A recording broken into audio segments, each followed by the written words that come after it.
Bien, bienvenidos una vez más a las grandes entrevistas con grandes profesionales y grandes expertos del sector. Hoy estamos con alguien muy especial, alguien que ha sido New York Times bestseller, está entre los top 5 de streaming broadcaster, está entre los 10 influencers de social media, creador de la Universidad de Vendedores, ha trabajado con el Pentágono, con LinkedIn, con Google, con Microsoft, con grandes empresas y también ha sido alguien que nos ha influenciado mucho en el mundo de las ventas. Hoy tenemos la oportunidad de estar con Grant Cardone. Thank you very much, Grant, for this opportunity, for this interview with you. I'm sorry for my English, because I don't speak English very well.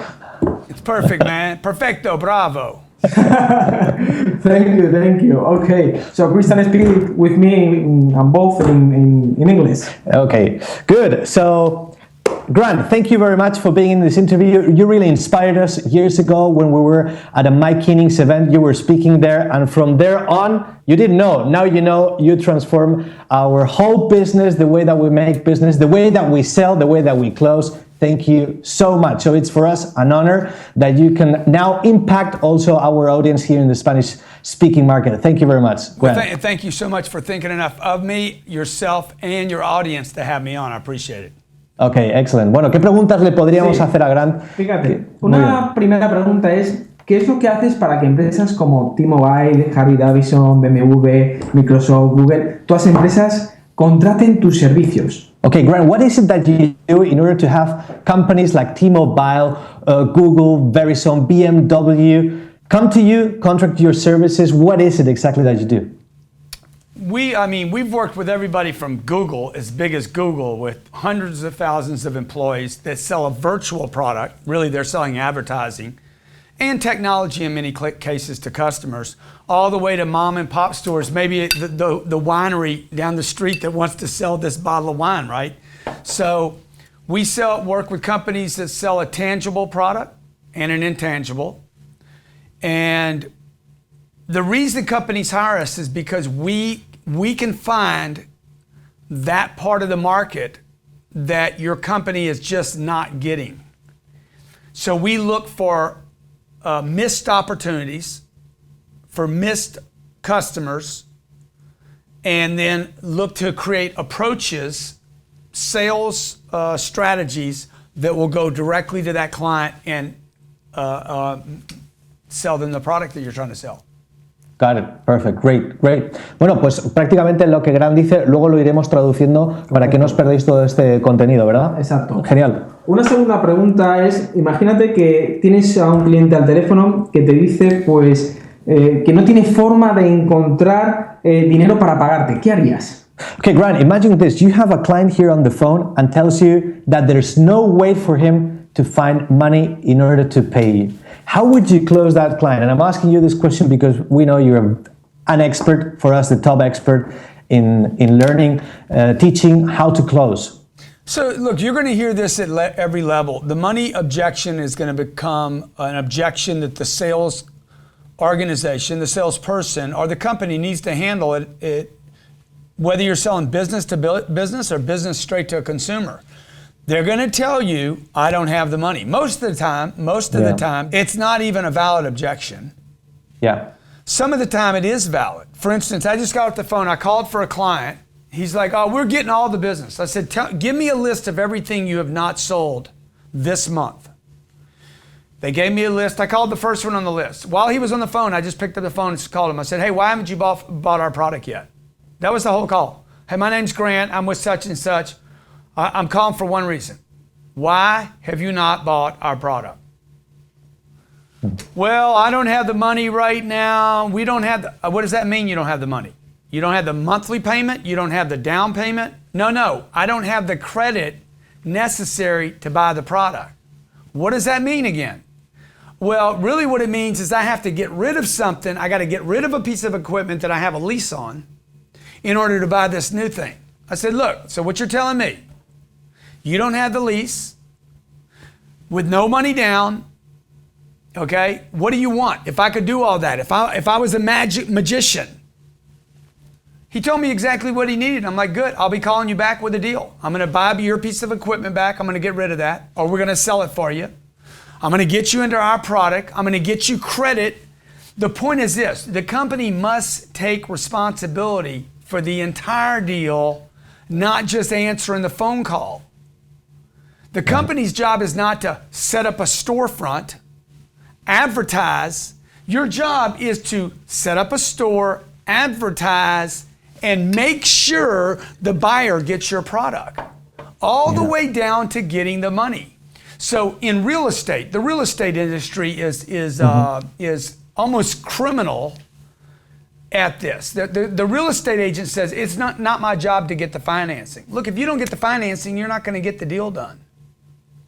So I would just tell every company, you need to take responsibility from the start of the call all the way to the funding to make sure you actually get the funding. Right, exactly. Muy bien, genial. O sea que consejos muy prácticos que los veréis traducidos, ¿no? Y como vamos mal de tiempo, quizás podemos ir a la siguiente. Let me just say something before, because I know already your the viewer is thinking, oh, that'll work in America, but not here in Spain. Yeah. Okay? Yeah, because the mentality, idiosyncrasy, or, the mindset of the people, what would you say? It's ridiculous. It's ridiculous. Okay? It's completely ridiculous. Why is there a Starbucks in Madrid? Mm-hmm. Because a guy in America decided to put a Starbucks where you guys didn't put it. Mm-hmm. Yeah. So you guys got to knock off this thing. Sales is about people. It's not about Spanish, Russian, Mexican, American. When I'm selling people, it's not about men and women. When I am selling a person, we're making a decision not on sexes or races or countries. Yeah. Do you want this or not? Yeah, I want it, but I don't want to pay that much. I understand. So what the guy's telling you now is he wants his money more than he wants this. At the moment, he wants this more than he wants his money, a transaction will take place. That has nothing to do with nationality. Got it. Perfect. Very good explain. Thank you. Yeah. Thank you. La verdad es que genial. Podríamos hacerle la pregunta que estábamos viendo acerca si tiene una persona en un equipo que puede ser muy bueno vendiendo, ¿no? Sí, puede ser muy bueno vendiendo, pero que quizás desde su infancia tiene esas creencias limitantes de que no puede llegar a ser un buen vendedor, que no sabe cómo cerrar ventas. ¿Qué le dirías? ¿Qué harías para entrenarle, para cambiarle quizás esa mentalidad? Grant, imagine this. You have a person in your team who can be very good at selling, but you know what? Some childhood beliefs tell him that he's not a good closer. How would you train him? Well, number one, there's a big difference between selling and closing. Most sales people that train salespeople do not. They mesh the two together. Okay. They're not the same thing. I know people that are great at selling that cannot close. I know people that know how to close. They've never developed the sales skills. Okay. In soccer, you guys are freaking soccer freaks. Yeah, we are. I know y'all love this game. You love this game, right? But just because I can set a ball up doesn't mean I can score, right? Yeah. So I might be good on defense and not good on offense. So look, you have to develop the skill set. If you're going to go from playing defense to playing offense, from selling to closing, you have to develop the sales skill. Most companies, unfortunately, are only looking for salespeople. Yeah. As opposed to, oh, wait a minute, I need somebody, ask for the order now. See, exactly. it's like, sell me the wine, that's one thing. Oh my God, man, 2011, only 2,500 bottles in the world. Grant Cardone had this in his office. That's selling. Yeah. There's no close there. Where's the close at? The closer's going to do this. $225. There's 250 bottles in the whole world. Okay? Never drink it. Never drink it. Keep it in your cabinet. It'll be worth tens of thousands of dollars. Check, Visa, MasterCard, American Express. How do you want to pay for it? Great, they're two different things, right? Two different, yeah, okay, I understand. O sea, sí, hay dos personas diferentes, ¿no? Así que quizás la siguiente pregunta, ¿cuál sería? La siguiente pregunta es, por ejemplo, si tuvieras que hacer dinero de forma rápida, de forma también ética, ¿qué problema solucionarías? ¿A qué nicho te dirigirías? Okay, and even before this question, so you have two people, one that can sell, fill up the pipeline, and one that can close very good. Which one would you pick for your company? Well, I would pick them both. You pick them both? Okay. I mean, because I don't believe that people cost money. Okay. The only company that would only hire one of them is a company that doesn't understand that people don't cost money. Got it. You need to invest in people, okay? You need to invest in people. You need to be willing to fail with people. You need to be you need to be able to keep expanding your company so people are like, wow, man, things are growing here. A big mistake with companies in America, for instance, is people try to stay small, little tiny companies, and they try to stay tiny. Little, small, right? Poquito. You say poquito, little, tiny? Poquito. Yeah. Poquito, muy bien. You want to expand. I would hire both guys. Ok, great. O sea, él contrataría directamente a las dos personas si tuviera alguien que cierra muy bien y que vende muy bien. Ok, Alfonso made a good question regarding, you have several companies, you have a lot of know-how in how to do businesses, in finding niches where you can make money. And you know a lot of companies in very different niches. If you would need to make money fast in an ethical way, what product would you sell and in what niche? I mean, there's so many problems in the world. Like, if you solve a problem, you'll get money. The bigger the problem you can solve, the more money you get. So sales basically takes place. The only reason anybody ever buys anything is to solve a problem. Even if it's a piece of art. The guy buys, there was a report of some guy buying a $5 million piece of art recently. He's trying to solve a problem. Yeah. He no longer values his money. He's got a wall that he wants a piece of art on. Maybe that's it. Maybe it's he wants to impress someone. Maybe he's worried about, he's in Argentina or Venezuela, he's worried about his cash being worth nothing. So people are trying to solve problems. People will buy condos in Miami, for instance. Guy buys a $32 million condo. Never moved into it. Why?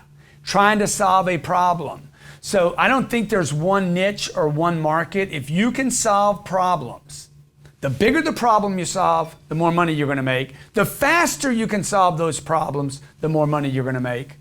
Just look for a place where you can ethically solve big problems and make things better for a lot of people, and you're going to make money. Great. O sea, todo lo se reduce al final, cuanto más grande el problema, más dinero habrá en ese mercado, porque la gente al final paga por solucionar un problema. Es así de claro y así de sencillo, ¿eh? Genial. Muy bien, pues perfecto, muy bien. Llegamos ya casi al final, ¿no? Sí, perfecto, bravo. Muy bien. Español es muy bueno. Oye, ¿nos podría contar algo de su libro? Eso queríamos decir, ¿no? El libro de Vendes o no, que es desde luego muy bueno. Yo pienso que sería bueno que nos contara acerca del libro. So, Vendes o Vendes. We know sell or be sold. You have it already translated in Spanish. So we thought, how can we bring more of your know-how into the Spanish-speaking community? And although not everything is translated, but I think you already have some plans for the Spanish-speaking market, because it's huge and they're hungry to and even to invest in how to sell, how to close, all the information that, for example, you can provide in that area. Sell or be sold. In Spanish, where can people get actually a copy of that book? Is it available digitally, physically? How can we help you get these books into the Spanish market? Well, I mean, we moved to Miami, just so you know. I moved from California to Miami because I wanted access to South America. And because I very much value the Hispanic market, the Spanish market. I want to help it. I think that it needs help. I think that you guys have not been given great information for years about how to expand your businesses. We're very much a global company, so we're very, very interested. All our video content has been translated into Spanish as the first language. Wow. The first translated language. All our videos, 2,000 videos. And already translated in Spanish? Yeah, they're translated, ready to go. All you got to do is go down and pick Spanish as the language. And thank you, Robert. So that's one way. And number two is we should get all the books translated in Spanish. That's something that has to get done. Okay, so sell or be sold can be delivered. It's already in Spanish and people can order it through grantcardone.com? You can't I think you get that at Amazon, or do you get it through our agreement in Mexico, maybe? Latin America. Yeah, we have an agreement with a group out of Latin America, so I can get you data on that. I'll find out where we can get access to the book. Perfect. We would love to put the link below the interview so people can go and get it, read it. Alfonso has read it in Spanish. I've read it in English. It's just an awesome book. It's a must book to read for everybody that really wants to increase their business, knows how to sell, the strategies, mindset, etc. So really valuable. And we'll put that link in order so people can buy it through Amazon or wherever provider that you guys have in Mexico. So awesome. Grant, we already saw that it worked perfectly. We just thought, what can Grant have from Spain that's typical from Spain?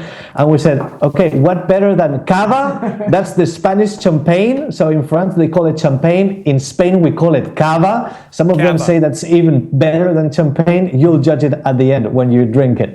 And then a Spanish wine, something special. We said enjoy it. So when you enjoy it, please send us a pic and tell us how it was. Okay. Okay. Hey, thank you guys so much. Let me just tell you, the reason I accepted this interview was because I saw one of your other interviews, and I was very impressed with it. You did? Okay.